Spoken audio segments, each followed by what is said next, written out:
GS Patil ಅವರಿಗೆ GS Patil ಅವರಿಗೆ ವನ ಮಹೋತ್ಸವ ಅರಣ್ಯೀಕರಣದ ಜಾಗೃತಿ ಮೂಡಿಸುತ್ತಿದೆ. ಅಕ್ಷಯ್ ಪಾಟೀಲ್.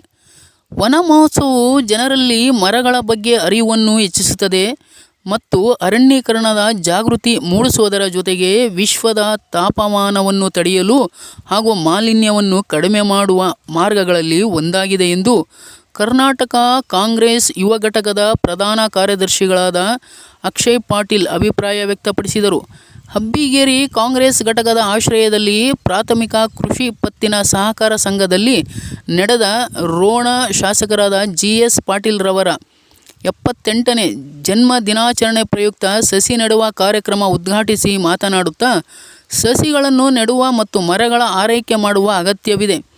ವಿಶ್ವ ಇಂದು ತಾಪಮಾನದಿಂದ ಬಳಲುತ್ತಿದ್ದು, ಇಂಥ ಮಹಾನ್ ವ್ಯಕ್ತಿಗಳ ಜನ್ಮ ದಿನಾಚರಣೆಗಳಂದು ಸಸಿಗಳನ್ನು ನೆಟ್ಟು ಅವುಗಳನ್ನು ಪೋಷಿಸುವ ಮೂಲಕ ಅರ್ಥಪೂರ್ಣವಾಗಬೇಕಿದೆ ಎಂದು ಅಭಿಪ್ರಾಯ ವ್ಯಕ್ತಪಡಿಸಿದರು. ಪ್ರಾಥಮಿಕ ಕೃಷಿ ಪರಿಷತ್ ಸಂಘ ಅಧ್ಯಕ್ಷ ಗುರುನಾಥ್ ಅವರಡ್ಡಿ ಮಾತನಾಡಿ, ಮಹೋತ್ಸವದ ಸಂದರ್ಭದಲ್ಲಿ ಗಿಡಗಳನ್ನು ನೆಡುವುದು ವಿವಿಧ ಉದ್ದೇಶಗಳನ್ನು ಈಡೇರಿಸುತ್ತವೆ. ಪರ್ಯಾಯ ಇಂಧನವನ್ನು ಒದಗಿಸುವುದು, ಹಣ್ಣುಗಳಂತಹ ಆಹಾರ ಸಂಪನ್ಮೂಲಗಳ ಉತ್ಪಾದನೆಯನ್ನು ಹೆಚ್ಚಿಸುವುದು, ಉತ್ಪಾದಕತೆಯನ್ನು ಹೆಚ್ಚಿಸಲು ಹೊಲ ಗದ್ದೆಗಳ ಸುತ್ತ ಮರಗಳನ್ನು ಬೆಳೆಸುವುದು, ದನಗಳಿಗೆ ಆಹಾರವನ್ನು ಒದಗಿಸುವುದು, ಭೂಸವೆತ ತಡೆಯಲು, ನೆರಳು ಮತ್ತು ಅಲಂಕಾರಕ್ಕಾಗಿ ಹಾಗೂ ಭೂ ತಾಪಮಾನ ಕಡಿಮೆ ಮಾಡಲು ಸಸಿ ನೆಡುವುದು ಅನಿವಾರ್ಯವಾಗಿದೆ ಎಂದು ಕರೆ ನೀಡಿದರು.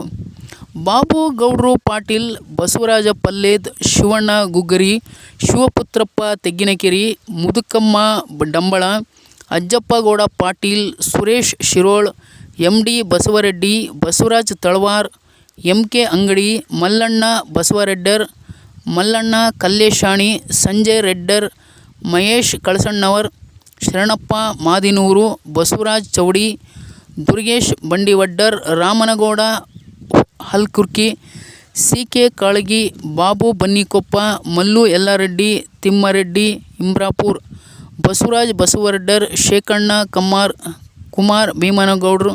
News bureau, Mahesh Meti. GS Patil ಅವರಿಗೆ ಜಿಎಸ್ ಪಾಟೀಲ್ ಅವರಿಗೆ